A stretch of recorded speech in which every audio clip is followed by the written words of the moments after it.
Hello every one, സുഖമാണോ എല്ലാവർക്കും? വീഡിയോസൊന്നും ഇപ്പോൾ ഇടാറില്ല, എക്സാം ആയതുകൊണ്ടാണ്. ഇനിയിപ്പോൾ ഡെയിലി വീഡിയോസൊക്കെ ചെയ്യാം.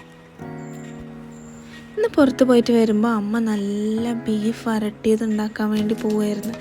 കറക്റ്റ് സമയത്താണ് ഞാൻ എത്തിയേ. എന്നാലും എനിക്ക് കട്ട് ചെയ്തതും വീഡിയോസോ അങ്ങനെയൊന്നും ചെയ്യാൻ പറ്റില്ല. മെയിനായിട്ടുള്ള കാര്യങ്ങൾ മാത്രമേ കാണിക്കാൻ പറ്റൂ. എന്നാൽ പിന്നെ അത് വീഡിയോയിൽ കാണിച്ചാലോ? പെട്ടെന്ന് വീഡിയോയിലേക്ക് പോയില്ലേ, അമ്മയുടെ കുക്കിംഗ് കഴിയും.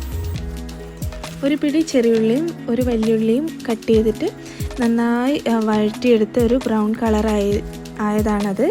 അതിലേക്കാണ് ഇഞ്ചിയും വെളുത്തുള്ളിയും പേസ്റ്റ് ആഡ് ചെയ്തത്. ഇനി അതിൻ്റെ ഒരു പച്ചമണം മാറുന്നവരെ ഇളക്കി കൊടുക്കുക. അതിനുശേഷം ഒരു തക്കാളിയും കൂടി ഇട്ടിട്ട് നന്നായി ഇളക്കി ആ തക്കാളിയും കൂടെ അതിലൊന്ന് വഴറ്റിയെടുക്കുക. തക്കാളിയിലെ പച്ചവെള്ളം മാറുന്നവരെ അങ്ങോട്ട് ഇളക്കിക്കോട്ടോ.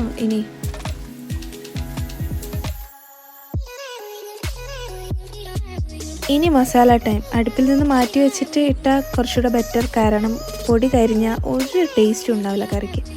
അപ്പോൾ ഇവിടെ എടുത്തിട്ടുള്ള 1 ടേബിൾ സ്പൂൺ ഇറച്ചി മസാല.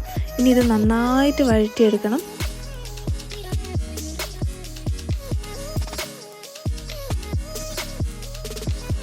മസാലയൊക്കെ നന്നായിട്ട് ഇളക്കി കൊടുക്കണേ, അടി പിടിക്കാതെ കരിഞ്ഞു പോവാതെയൊക്കെ നോക്കണം. നന്നായിട്ട് ഇളക്കി കൊടുത്ത് ഇതിലെ പച്ച വെളിച്ചെണ്ണയൊക്കെ ഒന്ന് തെളിഞ്ഞ് വരണേ.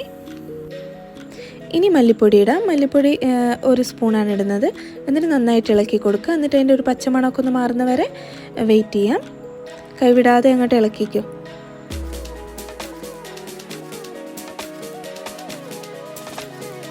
ഒരുപാട് മുളക് പൊടി ആഡ് ചെയ്യുന്നില്ല, ഈ ഒരു ചെറിയ സ്പൂണിലാണ് ആഡ് ചെയ്യുന്നത്. കാരണം എന്താണെന്ന് വെച്ച് കഴിഞ്ഞാൽ ഇനി കുരുമുളകാണ് ഇതിലെ മെയിൻ ഇൻഗ്രീഡിയൻറ്റ്. അപ്പോൾ അതെന്തായാലും ആഡ് ചെയ്യണം. അപ്പോൾ ഒരുപാട് എരിവായാലും നമുക്ക് കഴിക്കണ്ടേ, അതുകൊണ്ട് കുറച്ച് മുളക് പൊടി ആഡ് ചെയ്തിട്ട് വീണ്ടും നന്നായിട്ടൊന്ന് ഇളക്കി കൊടുക്കുക. ഇപ്പം മസാലകളൊക്കെ ഉണ്ടല്ലേ, ഒന്നൊന്ന് വിട്ട് വരുന്നുണ്ട്. ഇതുപോലൊരു ആയി വരണം. അതിനുശേഷം നമുക്ക് ഈ വേവിച്ച് വെച്ച് ബീഫ് ആഡ് ചെയ്യാം.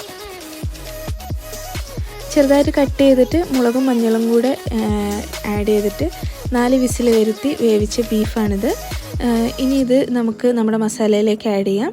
അതേപോലെ മൊത്തത്തിൽ ആ വെള്ളവും കൂടെ ആഡ് ചെയ്തിട്ട് ഇനി ഈ വെള്ളവും ഈ ബീഫും എല്ലാം കൂടി ഇതിൽ കിടന്ന് നന്നായിട്ട് വറ്റി, മാക്സിമം ഇതിൽ എത്രത്തോളം വറ്റിക്കാവോ അങ്ങനെ വറ്റിച്ചെടുക്കണം. അതുകൊണ്ടാണ് ബീഫ് ഞങ്ങൾ ഒരുപാട് വിസിൽ വെക്കാത്തത്. ഇതിലും കൂടെ കിടന്ന് വേവുമ്പം ബീഫ് മൊത്തത്തിൽ ഉടഞ്ഞു പോവും, അതുകൊണ്ടാണ്. ഇനി ഇതിൽ ആവശ്യത്തിൽ കറിവേപ്പിലയും മല്ലിയിലയും ആഡ് ചെയ്തിട്ട് ഒന്നുകൂടെ വറ്റിക്കാം.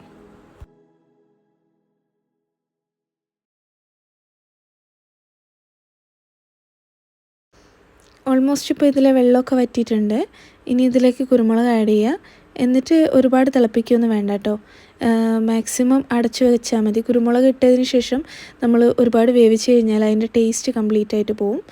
അപ്പോൾ ഇനി ഒന്ന് അടച്ചു വെക്കാം. ഇനി എൻ്റെ അമ്മയുടെ ഒരു സ്പെഷ്യൽ റെസിപ്പിയാണ്. ഇതിലേക്കൊരു ടീസ്പൂൺ നെയ്യ് ആഡ് ചെയ്യും. നിങ്ങൾക്ക് ഇഷ്ടമുണ്ടെങ്കിൽ ആഡ് ചെയ്യാം, ഇല്ലെങ്കിൽ ആഡ് ചെയ്തിട്ടുണ്ട് കേട്ടോ. ഇപ്പോൾ നമ്മുടെ ബീഫ് വരട്ടിയത് ഇവിടെ റെഡി ആയിട്ടുണ്ട്.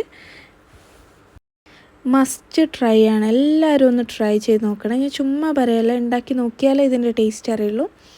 അപ്പോൾ ഇനി വേറൊരു വീഡിയോ ആയിട്ട് കാണാം. ബൈ.